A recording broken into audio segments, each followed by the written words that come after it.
एक दिन सुदेवी कानों में पुष्प का श्रृंगार धरा रही थी। पुष्प की श्रृंगार करती थी सुदेवी जी। जैसे पुष्प श्रृंगार करने लगी, इतने में ठाकुर जी ने वंशी बजाई, और जैसी वंशी बजाई तो किशोरी जी उठ के जाने लगी। तो सुदेवी जी बोली, हे श्यामाजू, अभी श्रृंगार पूरा भयो नहीं, आप कहां जा रही हो? किशोरी जी बोली, है तो गयो सब श्रृंगार, मुकुट पहन लियो, गले में धारण कर लिया, हाथन में पंप। बोले, कर्ण फूल तो धारण करो। तो किशोरी जी बोली, मेरे कर्ण को आभूषण तो श्याम सुंदर की वंशी है, और वाके आगे मैं सब त्याग दूंगी, वाके आगे और कुछ नहीं।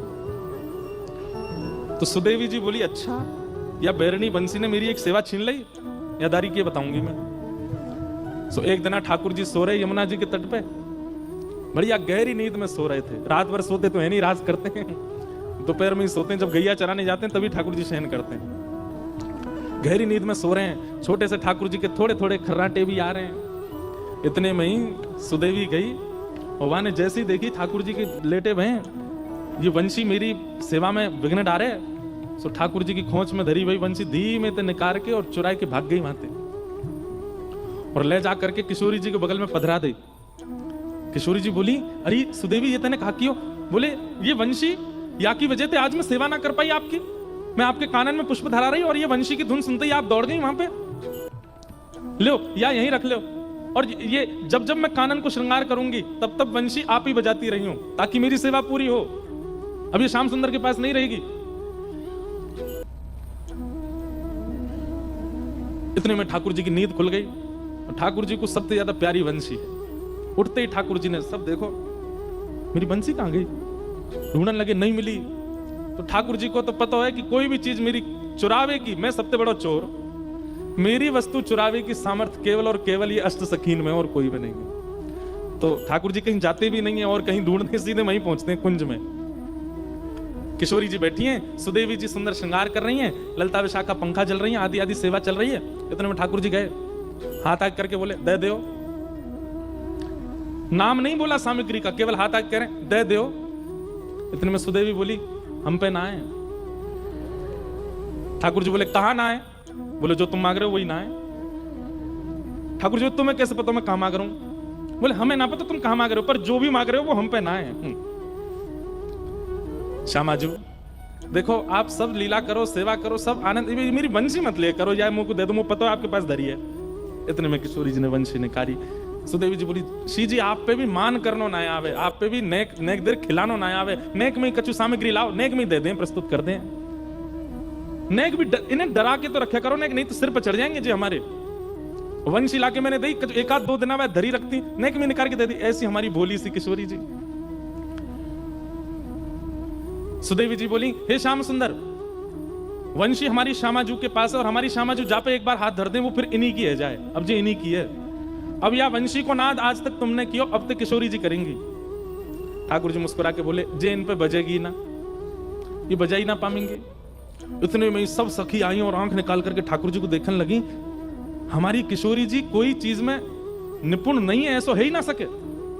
ये गायन करें तो सरस्वती कान लगा के सुने, ये वीणा बजावे तो वीणाधारी बड़े बड़े गंधर्वजन सामने नतमस्तक है जाएं। अरे गानों बजानों तो बहुत दूर की बात है, हमारी श्री जी जब चले ना, उनके पामन में बंधे हुए नूपुरन के स्वर पे राग रागनी नृत्य करें, और तुम कह रहे हो हमारी श्री जी नेक्स्ट सी बंसी ना बजा पाएंगी।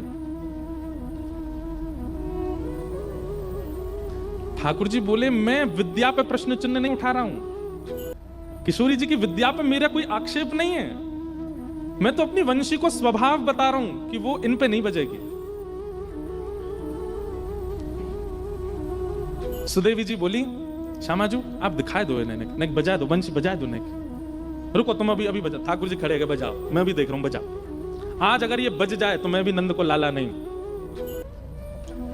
सुदेवी बोली, ऐसा है सके कि भैया इनने कहीं सौगंध वोगंध दे दी हो।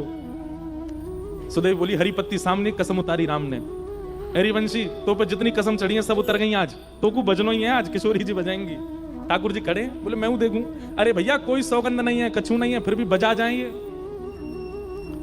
किशोरी जी ने जैसे अधर पर वंशी धारण करी, और वंशी धारण करके अपने कोमल मुखमंडल से जैसे ही प्राण पिरोए, नहीं बजी। किशोरी जी ने सबरी उंगली फेर ली, लेकिन वंशी नहीं बजी। ये दृश्य देख करके ललिता विशाखा सब आश्चर्यचकित है गई। हे श्यामाजू, ऐसा कौन सा साज है, ऐसा कौन सा वाद्य है? अरे हमारी किशोरी जी को इतना श्रम भी ना करना पड़े। अरे अधर पर धारण हेती वंशी अपने आप स्वतः बजने लग जाए, हाथन में आती वीणा अपने आप स्वर प्रकट करने लगे। ये वंशी बज नहीं रही है। ठाकुर जी सामने खड़े खड़े मुस्कुरा रहे हैं। ए सुदेवी, बहुत देर लगी खड़े खड़े, एक सिंहासन लगा, मैं बैठूं देखूं, ने कहा देर तो आनंद करूं। ठाकुर जी ने खूब आज आनंद कर रहे हैं, किशोरी जी नहीं बजा पाई। सबने प्रयास कर लिए, लेकिन अंत में ठाकुर जी बोले अब वापस दे दो, जो वस्तु आपसे बजी ही नहीं रही है, आपके प्रयोग की नहीं है, वह दे दो। अंत में किशोरी जी बोली सुदेवी दे। और सुदेवी जी ले जाकर के वंशी ठाकुर जी को दे। जैसे ठाकुर जी ने अधर पर धारण करी और कोमल उंगलियों से छिद्रों को आच्छादित किया, बज उठी वंशी। आज पहली बार ऐसा हुआ कि वंशी नाद सुनकर के गोपियों को, इन सखियों को आनंद नहीं क्रोध आ रहा है।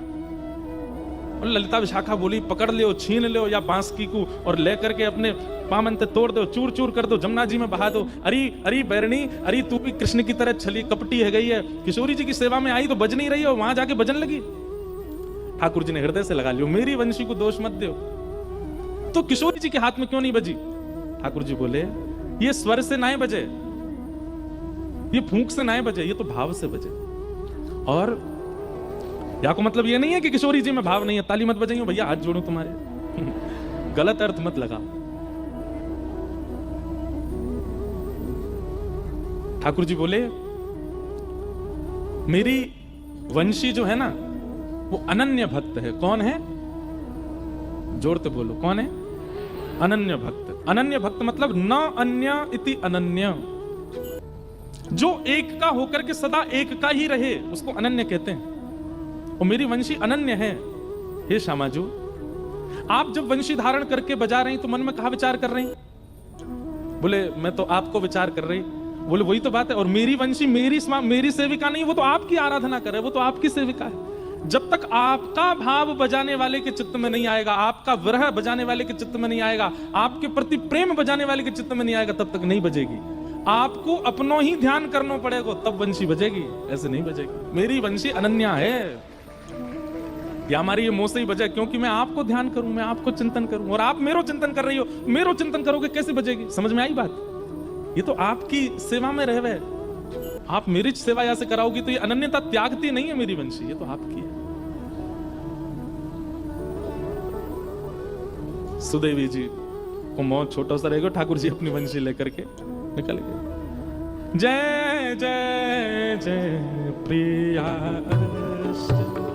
सहेली।